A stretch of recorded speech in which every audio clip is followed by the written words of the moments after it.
हाँ दोस्तों, आपका मेरे YouTube चैनल पे स्वागत है। जैसा कि आप जानते हैं कि इस पे मैं आपका भारतीय संविधान यानी मूल विधि और संविधान जो कि यूपी पीसीएस के लिए मैं इस पे लेके आऊँ, जो कि आपकी एसआई के लिए भी काम करेगा, उतना ही कारगर साबित होगा जितना ये यूपीएसआई के लिए होगा। ठीक, तो ये सीरीज रोज रात में 9 बजे, इसमें 100 क्वेश्चन होंगे आपके। मतलब मैंने थंबनेल में 50 क्वेश्चन लिख रखा है, लेकिन इसमें 100 क्वेश्चन मैं करवाऊंगा आपको। ठीक, इसमें आपको 100 क्वेश्चन डेली रात में मैं करवाऊंगा, जो कि 12 अक्टूबर को आपका एग्जाम है। उससे पहले पहले मैं इसको 1000 क्वेश्चन की सीरीज है, 1050 का, मैं इसको समाप्त कर दूंगा, ताकि आपको एग्जाम के में बहुत हेल्प मिलेगी। इससे आप लोगों के लिए क्या होगा, इससे आपको एक तरह से एक बूस्टर का काम करेगा, जिस तरह से आपको मैं बता दूं। क्योंकि इसमें जितने भी क्वेश्चन है सब सेलेक्टिव क्वेश्चन मैंने ले रखा है। इसमें क्या है, सब सेलेक्टिव क्वेश्चन आप लोगों के लिए मैंने ले रखा है। और इसमें किसी चीज़ पे और डिपेंडेंसी आया तो डिपेंड नहीं रहना है। तकरीबन मैं ये नहीं कहूँगा किसी से क्वेश्चन फंसेंगे पॉलिटी के, लेकिन पॉलिटी के जितने भी क्वेश्चन होंगे अमूमन इसमें 70% क्वेश्चन आपके यहाँ से कवर हो जाएंगे। यहाँ से क्या होंगे, 70% क्वेश्चन आपके पक्का है, कन्फर्म मैं कहता हूँ कि आपके कवर होंगे ही होंगे। इसलिए डेली के 100 क्वेश्चन मैं करवाऊंगा, तो इस हिसाब से मैं आपको एक दिन इसका मैराथन लूंगा, बाकी टाइम में इसको आपको मैं कंप्लीट कराते हुए चलूंगा। ठीक है, कंप्लीट कराते हुए चलूंगा। तो जैसा कि आप देख पा रहे हैं, आज का पहला क्वेश्चन अपना क्या है, ये देखिए। आज का पहला क्वेश्चन अपना कहाँ से शुरू होता है। आज का पहला क्वेश्चन क्या कह रहा है, आज का पहला क्वेश्चन आपका कह रहा है, किसी भी राज्य की विधानसभा की अधिकतम अनुज्ञेय सदस्य सीमा कितनी हो सकती है। ये पूछा है कि आपके अनुज्ञेय सदस्य सीमा पूछ रहा है आपसे, अनुज्ञेय सदस्य सीमा कितनी हो सकती है, ये क्वेश्चन आपसे ये पूछ रहा है। क्या कह रहा है, ये क्वेश्चन आपसे पूछ रहा है। अच्छा सॉरी यार, कलर ही सफेद था इसका, सॉरी। अनुज्ञा पूछा है, अनुज्ञा सदस्य सीमा कितनी हो सकती है, मतलब जितनी भी हो सकती है विधानसभा में कितने किसी राज्य की। जैसे इस टाइम क्या है, सबसे बड़ी विधानसभा किसकी, 500 सदस्य हो सकते हैं। इसमें क्या होता है, इसमें 500 सदस्य हो सकते हैं, 500 सदस्य से ज्यादा नहीं होंगे। उत्तर प्रदेश की जो विधानसभा है आपकी, उत्तर प्रदेश की विधानसभा विधानसभा जो है विधानसभा, वो सबसे बड़ी क्या है, सबसे बड़ी है, सबसे बड़ी है। जिसमें कितनी 403 सीटें हैं, जिसमें 403 सीटें, मतलब 403 सीट मतलब के किस लिए है, क्योंकि जनसंख्या देखिए, जनसंख्या के आधार पे सीटों का बंटवारा होता है। ठीक, जनसंख्या के आधार पे क्या होता है, सीटों का बंटवारा होता है। उत्तर प्रदेश जनसंख्या के मामले में क्या है, उत्तर प्रदेश जनसंख्या के मामले में भारत में क्या है, पहले स्थान पे है। ठीक, स्थान इसका पहला है, तो इसलिए है 403 विधानसभा है, 403 विधानसभा सीटें हैं। ठीक, सीटें हैं, इसको बात आप ध्यान रखिए। भारत में सर्वाधिक सीटें यहीं की हैं। और अधिकतम किसी भी राज्य की अधिकतम सीमा कितनी हो सकती है, 500 सीटों की हो सकती है, इससे ज्यादा नहीं होगी। ठीक, नंबर 1 क्वेश्चन। नंबर 2 क्वेश्चन देखिए क्या कह रहा है, चंडीगढ़ शासन के प्रमुख को क्या कहते हैं।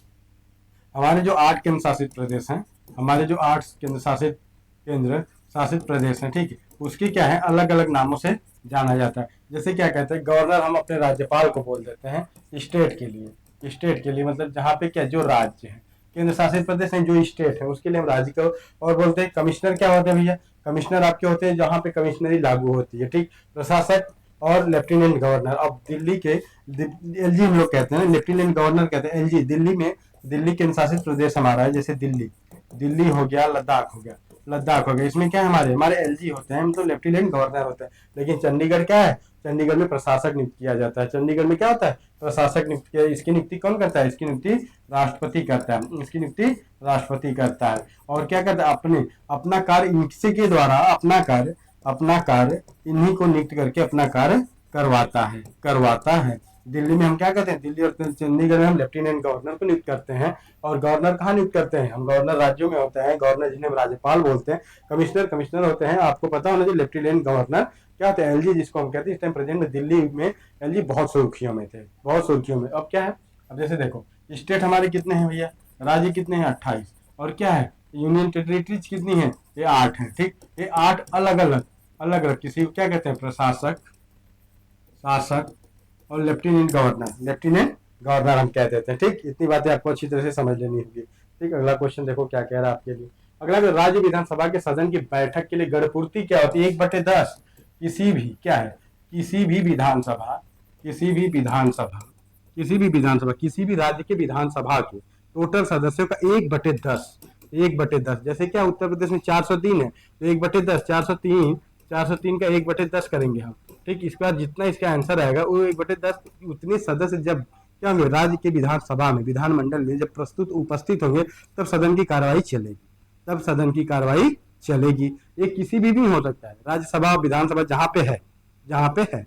और जैसे लोकसभा में क्या है हमारा, लोकसभा में तभी कार्रवाई या कोई भी सदन चलता है जब क्या होता है 1/10 यानी वहां भी गढ़पूर्ति होनी चाहिए, वहां भी गढ़पूर्ति होनी चाहिए। तब हम इसको क्या करते हैं, तो इसका क्या होता है 10 सदस्य अथवा सदन की कुल सदस्य संख्या का 10वां भाग जो भी अधिक हो, मतलब जो भी अधिक हो, जहाँ पे कम है वहां 10 सदस्य होंगे और नहीं तो 10वां भाग 1/10 भाग को लेकर हम क्या कार्य करते हैं, विधानसभा की बैठक या संसद भवन के संसद की क्या करते हैं कार्रवाई सुचारू रूप से हम संचालित करते हैं। अगला क्वेश्चन देखो आप क्या कह रहे हैं कि संवैधानिक संशोधन द्वारा दल बदल पर कानूनी रोक लगाएगी। भैया चलो भैया, दल बदल 1985 का कानून है, 1985 में क्या हुआ था 10वां संविधान संशोधन, क्या है 10वां संविधान संशोधन, 10वां संविधान संशोधन, सॉरी यार गलत है, 52वां संविधान संशोधन था, ये क्या है 52वां संवैधानिक संशोधन, 52वां संवैधानिक संशोधन है आपका। और कब चला था 1885 में हुआ था। ये है भाग किसमें है, भाग 10 में, भाग 10 में क्या है, भाग 10 में है। ठीक, इसको आप कभी मत भूलिएगा। दल बदल अधिनियम किसमें है भैया, ये आपका उछल कूद वाला है, ये है आपका 52 नंबर संवैधानिक संशोधन द्वारा क्या किया गया था कि आप एक बार नियुक्त होकर कहीं भी पार्टी में जाएंगे, लेकिन एक क्राइटेरिया होता है, अगर एक लोग हैं तब तो पूरा का पूरा 100% हो गया, अगर कई लोग हैं तो उसमें क्या होता है, इसमें कुछ हिस्सेदारी मतलब कुछ भाग, कुछ ये 2/3 लोग इकट्ठा जाएंगे तब आपका दल बदल होगा, नहीं तो आपकी मान्यता रद्द कर दी जाएगी। चलो भैया, विधान परिषद साधारण विधेयक को अधिक से अधिक क्या कर सकता है, कितने दिन तक रोक सकता है, विधान परिषद की बात हो रही है, विधान परिषद किसी भी विधेयक को अधिकतम कितने दिनों तक रोक सकता है, ये बातें आपको बतानी है। तो क्या है 4 माह की देरी कर सकता है, विधेयक को रोक नहीं सकता, क्या है 4 माह तक रोक सकता है अपने पास, वो क्या कर सकता है 4 माह तक क्या करेगा उसको, 4 माह तक क्या करेगा, रोक सकता है, 4 माह तक क्या करेगा उसको रोक सकता है। ठीक, लेकिन क्या कर सकता है, विधेयक को रोक नहीं सकता। ठीक, 4 माह की देरी कर सकता है लेकिन विधेयक पे उसका कोई अधिकार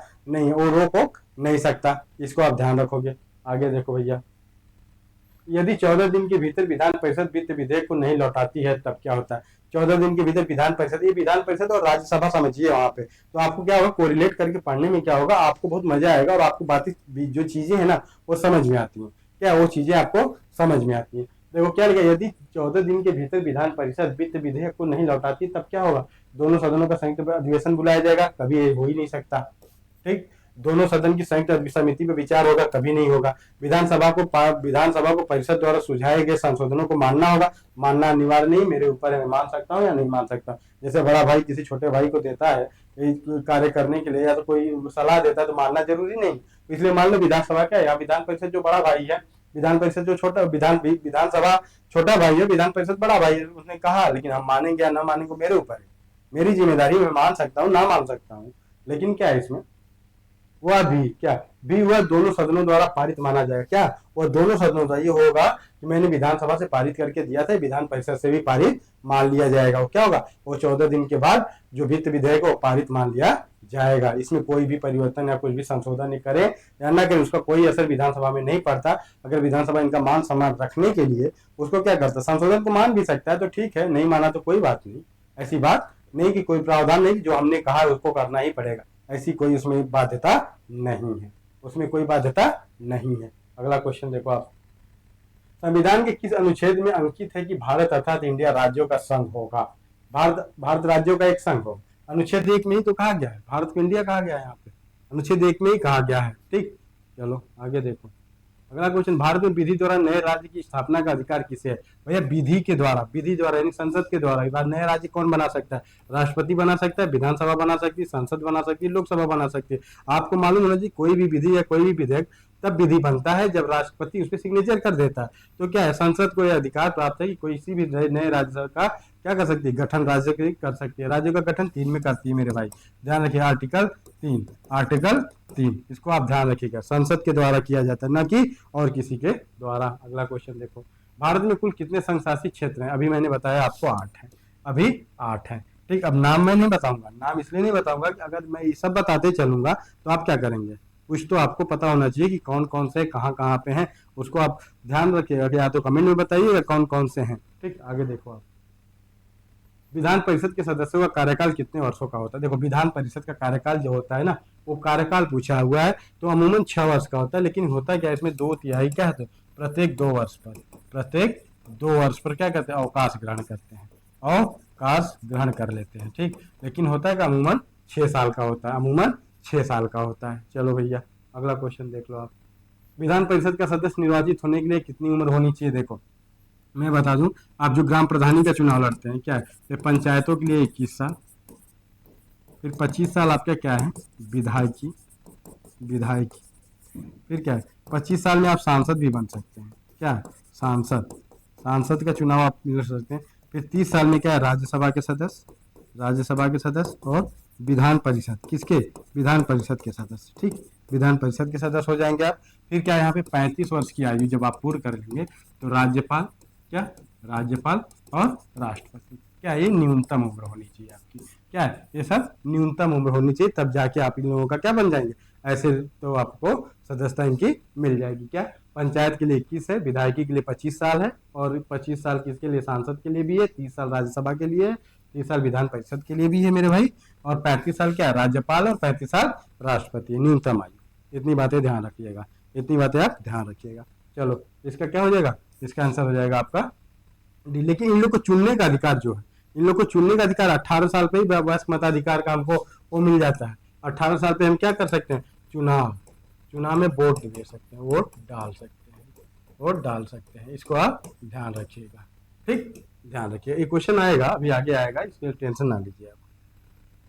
संविधान के किस भाग में ग्राम पंचायत की स्थापना की बात कही गई? देखो यहाँ ग्राम पंचायतों की स्थापना की बात कही गई है मेरे भाई, इसको ध्यान रखना। यहाँ ग्राम पंचायत किस भाग में, ये मत सोचना कि कौन सा, स्थानीय स्वशासन की मैं बात कर रहा हूँ, स्थानीय स्वशासन की मैंने यहाँ बात ही नहीं करी है। आप भाग 11 में मत चले जाइएगा कि भाग 11 की बात हो रही है यहाँ पे, ठीक, वहां बात नहीं है। यहाँ इन्होंने क्या क्वेश्चन, संविधान के किस भाग में, किस भाग में ग्राम पंचायत की स्थापना की बात की गई है, आपको पता होना चाहिए। भाग 4 किससे संबंधित है भैया, डीपीएसपी। ये क्या, ये डीपीएसपी है आपके, क्या है, नीति निर्देशक तत्व है, ये नीति निर्देशक तत्व है। इसको हमने कहाँ से लिया, इसको हमने आयरलैंड से ले लिया था, आयरलैंड के संविधान से हमने ग्रहण किया है भैया इसको। चलो ठीक, हमने क्या किया, यहाँ से ग्रहण किया इसको। इतनी बातें समझ में आ गई। और इसी भाग में आपको क्या दिया गया, संविधान के भाग ग्राम पंचायत, क्या है, ग्राम पंचायतों, ग्राम पंचायतों का उल्लेख है मेरे भाई। उल्लेख किसमें है, आर्टिकल 40 में है, आर्टिकल 40 में है। ये आपका क्वेश्चन यहाँ पूरा हुआ, ये क्वेश्चन आपका यहाँ पूरा हुआ।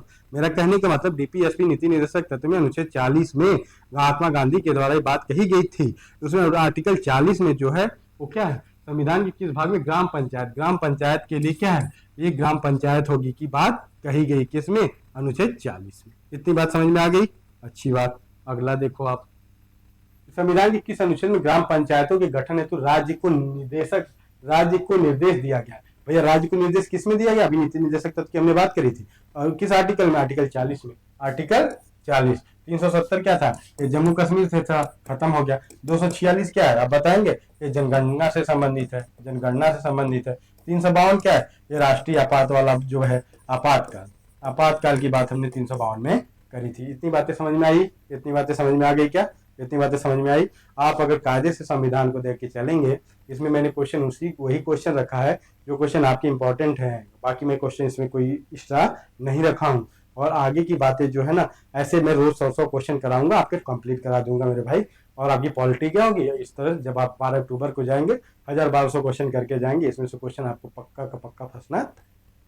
अगला सामुदायिक विकास कार्यक्रम की असफलता का कारण पूछा। अब देखो सामुदायिक विकास कार्यक्रम का असफलता का कारण क्या है मेरे भाई, क्या है, धन की कमी है, सरकारी कर्मचारियों पर निर्भरता है, गुटबाजी और अशिक्षा है। अब देखो किस लिए हमारा ये अब फेल हो रहा है, किस लिए हमारा ये फेल हो रहा है, इसके बारे में हमको चर्चा किया है। क्या हम सरकारी कर्मचारियों पर क्या निर्भर रहते हैं, इसलिए हमारे सामुदायिक विकास, सामुदायिक कार्यक्रम क्या है, असफल हो जाते हैं, असफल हो जाती है। इसमें सामुदायिक मतलब सब लोग अपना मिलकर कार्य करेंगे तो ऐसी बात नहीं आएगी, इसमें निर्धनता और धनता की कोई बात ही नहीं करी गई। पंचायती राज की दृष्टि से महत्वपूर्ण प्रतिवेदन है। अब देखो यह पंचायती राज के बारे में बात हो रही है। सरकारी आयोग क्या था, केंद्र राज्य संबंध को बताता है। प्रशासनिक सुधार आयोग प्रतिवेदन नहीं, बलवंत राय मेहता समिति प्रतिवेदन है, आनंदपुर सहायक समिति। अब देखो ये जो बलवंत राय मेहता थे ना, इनका पंचायत, भारत के पंचायती राज में बहुत योगदान है, बहुत योगदान। ये समिति उसी से संबंधित थी, क्या, बलवंत राय मेहता समिति। कौन थी समिति, प्रतिवेदन समिति जो थी। ठीक, इतनी बातें आपको समझ में आ गई। अगला क्वेश्चन देखो आप, डिटेल में मैं नहीं जाऊंगा मेरे भाई, अभी डिटेल में इसलिए नहीं जाऊंगा कि अभी आपका एग्जाम आ गया, जब डिटेल में रहेगा तो एक एक चैप्टर को करते हुए चलेंगे, आपको पढ़ाते हुए चले चलेंगे इसको। लेकिन अभी क्या है, आपका रिवीजन टाइम है, इसलिए मैं रिवीजन करवा दे रहा हूँ आपका। क्या लोकतांत्रिक विकेंद्रीकरण का सुझाव दिया गया जयप्रकाश नारायण के द्वारा, महात्मा गांधी के द्वारा, विनोबा भावे के द्वारा, बलवंत राय मेहता के द्वारा। तो आपको मालूम होना चाहिए ये क्या है, ये बलवंत राय मेहता समिति के द्वारा ही हमको दिया गया। भूदान आंदोलन से कौन संबंधित थे, विनोबा भावे। क्या था, भूदान आंदोलन था। महात्मा गांधी क्या थे भैया, महात्मा गांधी डीपीएसपी में इनका भी बहुत बड़ा योगदान था। जयप्रकाश नारायण क्या था, सबका साथ सबका विकास वाला काम इन्होंने करा था। चलो, पहला राज्य कौन सा जिसमें सर्वप्रथम पंचायती राज की शुरुआत हुई भैया, नागौर में होता है। नागौर में 2 अक्टूबर को होता है, नागौर में। और कहाँ होता है, राजस्थान में। नागौर कहाँ पे, राजस्थान का एक जिला है। नागौर कहाँ है, राजस्थान में होता है। ठीक, अगला क्वेश्चन देखो। बलवंत राय मेहता समिति प्रतिवेदन के अनुसार महत्वपूर्ण संस्थान कौन सी थी। क्या ग्राम पंचायत, जिला परिषद, पंचायत समिति तथा सहकारी समिति। ए नहीं था, ए नहीं था, ए नहीं था, आपका क्या था, पंचायत की समितियां थी। पंचायत की समितियां इसमें क्या थी, इसमें महत्वपूर्ण रोल अदा कर रही थी, इसमें महत्वपूर्ण रोल अदा कर रही थी। चलो आगे देख लेते हैं मेरे भैया, आगे क्या है, आगे का क्वेश्चन क्या कर रहा है। आगे का क्वेश्चन देखो क्या कहा, पंचायती राज संस्थाओं में महिलाओं के लिए कितना आरक्षण दिया गया। 1/3 आरक्षण, एक तो मालूम होना चाहिए कितना आरक्षण दिया, हमें 1/3 आरक्षण दिया गया महिलाओं के। प्रत्येक पंचायत में महिलाओं के आरक्षण की व्यवस्था करी गई है। इसमें क्या है, इसमें दिया गया कि कितने, 1/3, 1/3। चलो अगला क्वेश्चन देखो, पंचायती राज की आधारशिला है ग्राम सभा, ग्राम पंचायत, पंचायत समिति और जिला परिषद। अब आधारशिला है यानी सबसे नीचे से है, तो सबसे नीचे से मेरे ग्राम सभा है, तो ग्राम सभा आर्टिकल 40 में दिया ही गया है, आपको इसका अंदाजा है। आर्टिकल 40 में इसका अंदाजा आपको है ही है। अगला क्वेश्चन, पंचायत समिति या क्षेत्र समिति का मुख्य निष्पादक कौन होता है। पंचायत समिति या क्षेत्र समिति का मुख्य निष्पादक कौन होता है भैया, कौन प्रधान, तो ये तो ग्राम सभा का होता है, एक ग्राम सभा होता है। ग्राम सभा को प्रधान, खंड विकास अधिकारी क्या होते हैं भैया, सरपंच, जिला प्रमुख। अब देखो ये पूछा है जिला क्षेत्र समिति, तो हम लोग क्या कहते हैं उसको हम लोग क्या कहते हैं, उसको हम कहते हैं खंड विकास अधिकारी। क्या कहते हैं, खंड विकास अधिकारी कह देते हैं। अगला क्वेश्चन देखो, जिला परिषद का प्रमुख कार्य होता है समन्वित और पर्यवेक्षण, ग्राम विकास, नागरिक सुविधाएं जुटाना, सड़कों का निर्माण करना, कुछ नहीं, समन्वय और पर्यवेक्षण करना होता है। किसका, जिला परिषद का प्रमुख कार्य क्या होता है, सर्वेक्षण और क्या करना, समन्वय और पर्यवेक्षण करना। ठीक, अगला क्वेश्चन देखो, पंचायती राज की प्रमुख उपलब्धि क्या, राजनीतिक चेतना का विकास, ग्रामीण समृद्धि, ग्रामीण एकता का निर्माण। देखो राजनीतिक चेतना का हमारा विकास होता है भैया कहाँ से, पंचायती राज से। हम ग्राम पंचायत से ही राजनीति में अपने पाँव को जमाने लगते हैं, तो इसलिए क्या होता है, हम राजनीतिक चेतना का विकास से हमारा होता है कहाँ पे, पंचायती राज से। पंचायती राज की प्रमुख उपलब्धि है। अगला क्वेश्चन देखो, पंचायती राज की प्रधान समस्या क्या है, निर्धनता, अशिक्षा, दलगत राजनीति और सामाजिक कुरीतियां। देखो दलगत की राजनीति है क्या, पंचायती राज की विशेष, पंचायती राज का आपका अनुसूची किसमें दिया, अनुसूची किसमें दिया है, अनुसूची आपकी जो है पंचायती राज के बारे में अगर बात किया जाए, क्या स्थायी स्वशासन, स्थायी स्वशासन, इसकी अगर बात करें तो भाग 9 में दिया गया है, आपका भाग 11। ठीक, इसको आप ध्यान रखिएगा। ठीक, इसको आप ध्यान रखिएगा। अगली बात देख लीजिए आपका क्या कह रहा है, पंचायती राज के चुनाव में राजनीतिक दलों को खुले तौर पर चुनाव चिन्हों के आधार पर भाग लेने देने का सुझाव किसका है। तो इसमें कौन कहा था, चुनाव चिन्ह पे, मतलब इनको लड़वाने की बात इन्होंने करी थी। इन्होंने लड़वाने की बात किस पे की थी, चुनाव चिन्हों पे। तो इसमें अशोक मेहता समिति थी, अशोक मेहता समिति थी, उसने ये बात कही थी, उसने ये बात कही थी। पंचायती राज संस्था के संगठन के 2 स्तर, 2 टियर होने का सुझाव किसने कहा, किसने कहा था, 2 ही स्तर पे पंचायती राज होना चाहिए भैया, ये कहते हैं अशोक मेहता समिति में, अशोक मेहता समिति इसमें को कहती है। आगे देखो, पंचायतों में महिलाओं के स्थान आरक्षित करने की दृष्टि से संविधान में संशोधन करने का सर्वप्रथम किसने बीड़ा उठाया था, सर्वप्रथम किसने बीड़ा उठाया था, ये बात इन्होंने कहा। तो भैया पंचायत में क्या हुआ था, इनका कहना में था कि पंचायतों में क्या करना चाहिए, महिलाओं के लिए भी आरक्षण की बात कही थी। इसको किसने किया था, राजीव गांधी के द्वारा कहा गया था, राजीव गांधी के द्वारा कहा गया था। ठीक है, भारत के सबसे लंबे क्या, ये देखो भारत के सबसे लंबे समय तक के प्रधानमंत्री, लंबे समय के प्रधानमंत्री थे। ठीक, चलो मेरे भाई इसको याद रखो, पहली महिला प्रधानमंत्री है, ये क्या है, आपकी पहली महिला है, पहली महिला प्रधानमंत्री, पहली महिला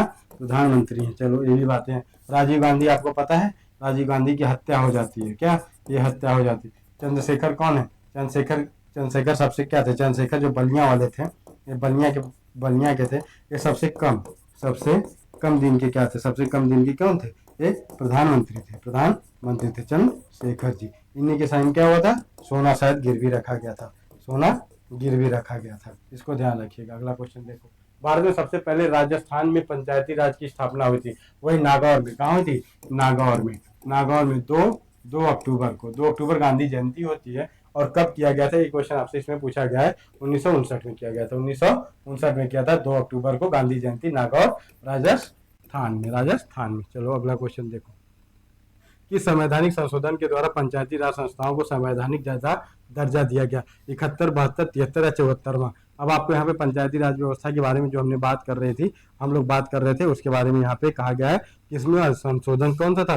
73वां संशोधन था, 73वां संशोधन था। ठीक, अगला क्वेश्चन देखो। निम्नलिखित में से कौन सी पंचायती राज संस्था नहीं? जिला परिषद, पंचायत समिति, ग्राम पंचायत, नगर परिषद। अब देखो इसमें से पूछा है कौन सा इसमें से सुमेलित क्या? नगर परिषद क्या होती है? ये क्या होती है? इसके अंतर्गत नहीं, जिला परिषद, ये तीनों क्या होती है? ये तीनों का आपकी क्या होती है? ये है पंचायती, क्या ये है?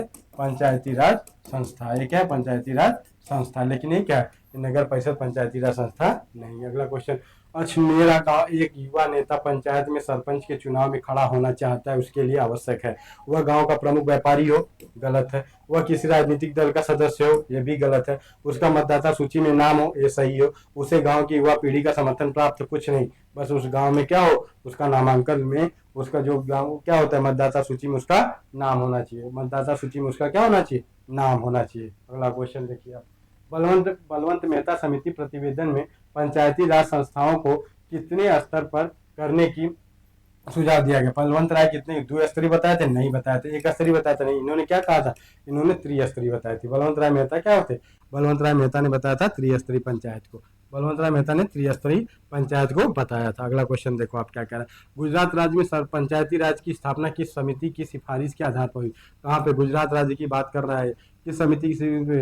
ये पारीख समिति थी ना, आरएल पारीख समिति, आरएल की पारीख समिति थी। इसमें गुजरात राज्य में क्या हुआ था? इसमें गुजरात राज्य में पंचायती राज स्थापना की किस समिति की सिफारिश पर की गई थी भैया?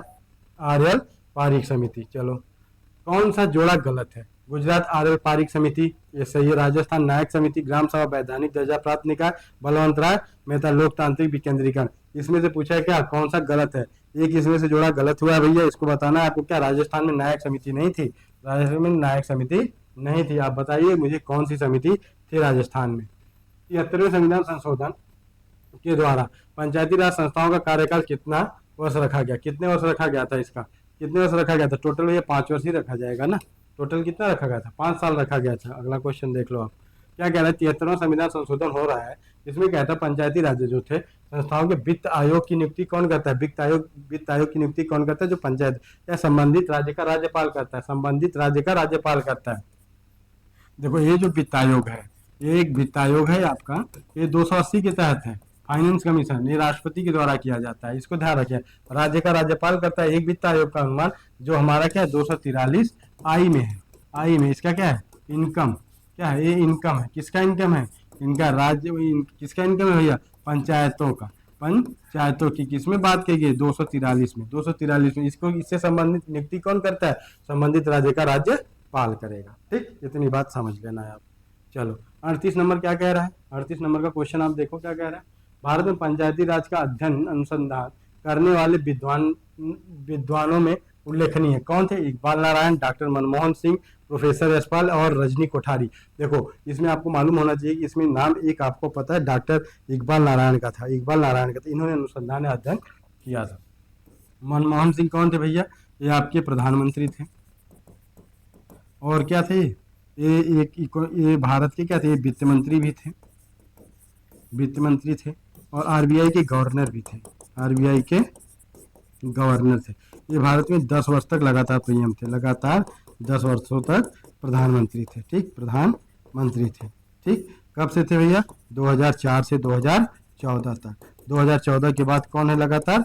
3 बार हैं, हो गए आपके कौन? मोदी जी है। कौन है? मोदी जी। ठीक, इनका भी निधन हो गया था पिछले साल में। प्रोफेसर यशपाल कौन थे भैया? ये यूजीसी के अध्यक्ष रहे थे। रजनी कोठारी कौन थी? एक आयोग का गठन हुआ था, उसकी इन्होंने अध्यक्षता करी थी। अगला देखो। पंचायती राज संस्था में महिलाओं तथा दुर्बल वर्गों के अधिकार अधिक प्रतिनिधित्व के समर्थक थे। लाल बहादुर शास्त्री, राजीव गांधी, मोरारजी देसाई और चंद्रशेखर। अभी इससे पहले क्वेश्चन हो चुका है, अगर आप थोड़ा सा भी ध्यान दिए होंगे तो आपको मालूम होना चाहिए कौन थे? राजीव गांधी। कौन थे? राजीव गांधी।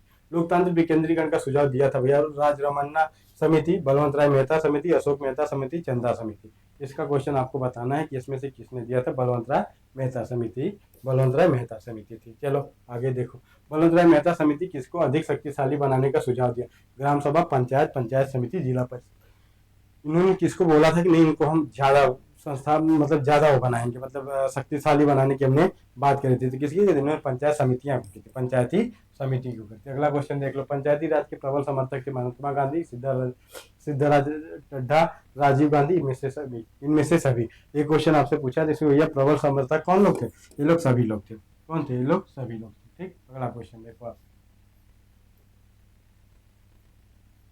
पंचायती राज सेवा के निर्माण की सिफारिश की थी, किसने किया था भैया? सादिक अली समिति, राजरमन्ना समिति, अशोक मेहता समिति और सरकारिया आयोग।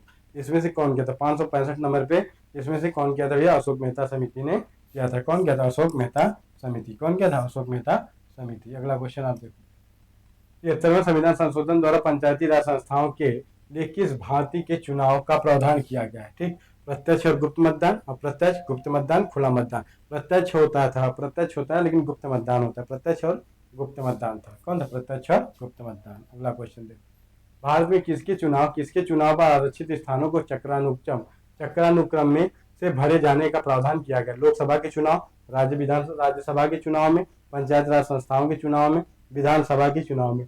एक क्वेश्चन में से पूछा हुआ है। तो क्या? पंचायती राज संस्थाओं के, पंचायती राज